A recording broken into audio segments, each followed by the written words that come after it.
And the problem with modernity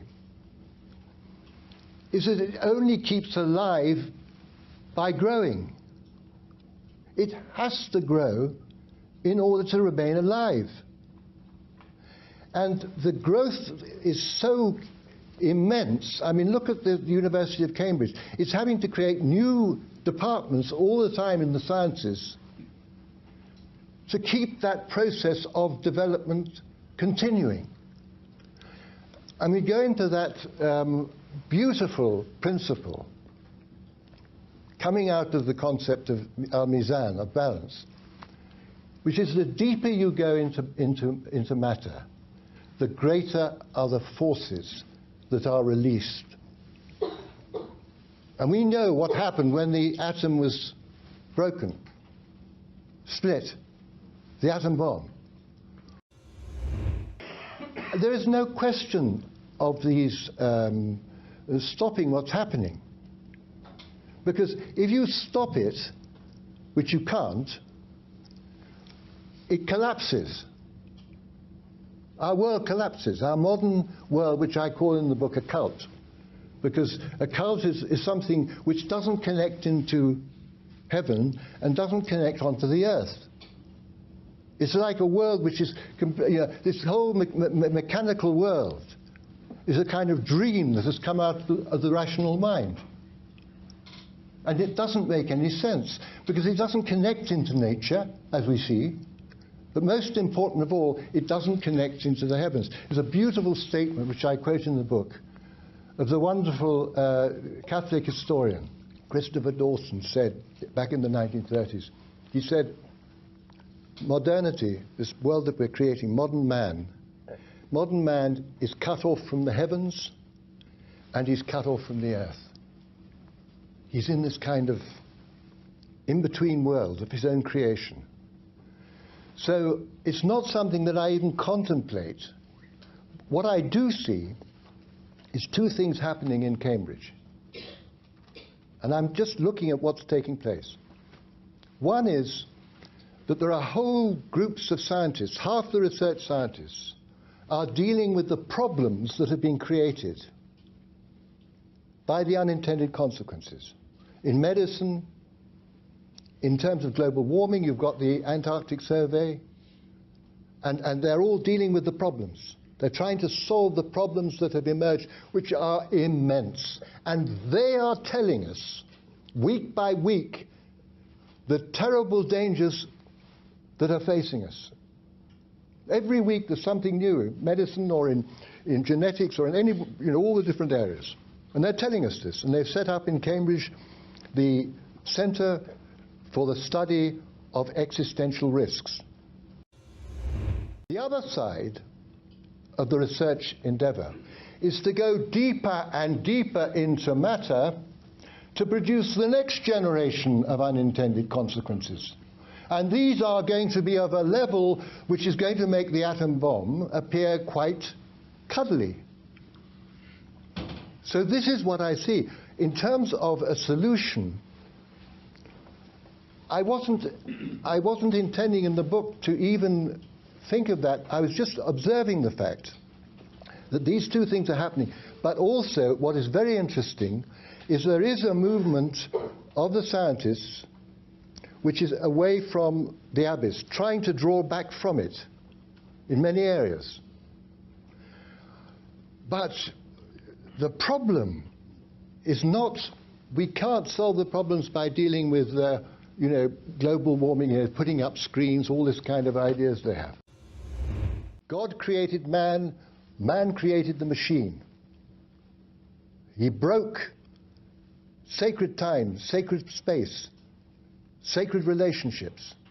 He created his own creation, which is this machine, out of the limited aspect of the rational mind, divorced from its glorious relationships with the mystical mind, with the senses, with the God-centeredness. And what we now see, this chaos, this ugliness, the phenomenal ugliness that we are faced with every moment of our lives, is the reflection of our souls. It is a mirror to what we are, what we have become. That's the really frightening part of it. So unless there is a transformation of our souls, there is nothing. All of this kind of trying to stop things from the outside, trying to deal with, existential things, is I would have suggested from a principial point of view, is doomed to failure. Very important question, because the idea that the Islamic world collapsed from within is one which I believe comes first of all from when Muslims were traumatized by this absolute huge thing that came from outside and destroyed something that had existed for more than 1,000 years in a state of stability. And I'm talking about social stability. Actually, what is remarkable about Islamic civilization is that, first of all, it is the only universal civilization. There can only be one universal. It spread from Arabia through to China and all the way across to West Africa. And it embodied all the different peoples and nations. And unlike, say, the Roman civilization or the Chinese civilization, which was utterly dependent upon the dynasty, when the Chinese emperor fell, it was chaos until it was reinstated, and the state was its. When the Roman Empire fell, it all fell. That world fell. With Islam, dynasties came and went, hundreds of them, because the relationship, the whole structure of Islamic civilization was not dependent upon the dynasty. The dynasty had a role to play.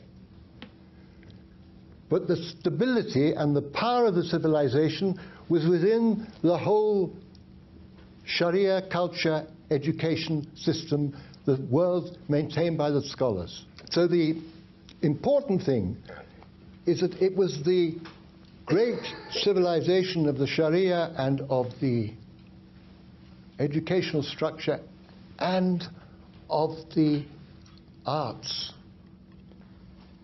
The senses, when you come to this wonderful trilogy of the mystical cognition, the reasoning mind, and the senses, the three ways we can comprehend, the three ways we understand the world. And in this God movement which took place within Islam, the senses, the knowledge of the senses is realized through the artist. They are the wise ones of the senses because they have heightened senses. And the environment that they created, the Islamic environment from West Africa through to China, the environment was unified. And the environment manifested unity. The geometric form, the structures, reasoning mind in Islam did not go AWOL like it did in the West, where it took off on its own. It reached that point of glorious conviction and clarity, because all of these three capacities for knowledge, for understanding, were directed towards receiving the revelation, of understanding the revelation. Now, that world, the inheritors of the Prophet, were the scholars. And that was where the power of Islamic civilization lay. And dynasties came to do their job, maintain certain orders, and they went. But the civilization continued on. And that civilization, that world, was intact right up until the 19th century. It was operative. It was able to take certain of the stresses and strains. But when the Industrial Revolution happened, and when the whole development in Europe took place, and when Europe it's descended into the world of the phonic principle of going deep into matter, of releasing powers, of developing powers which were beyond anything that you could develop if you were maintaining Mizan. Nothing could withstand the power of them. Nothing. The power, it's like, you just think of it, going from fighting with bows and arrows, swords, chivalry, to the atom bomb. The scale is completely different. And that is because by breaking the mereological principle of balance, by going down into the sonic realm, you create an aberration of monstrous capacity, because this material reality, or appearance of reality, you claim to be the whole. And once you claim a part to be the whole, you produce an aberration. People say to me about this thing, what? I say, look, if you're playing by the rules, you have a boxing match, and at the end of round 5, the guy comes out for the 6th round, and instead of his boxing, he's got a machine gun. He's not playing by the rules. And that is the important. So this mereological principle, which is the parts can contain, the whole can contain the parts, but the part cannot contain the whole. And immediately the part claims to contain the whole, you get an aberration. And that is the basis of the whole of the creation of the modern world. Wael Halak, in his book The Impossible State, has beautifully enunciated this. It's a beautiful description of this whole structure.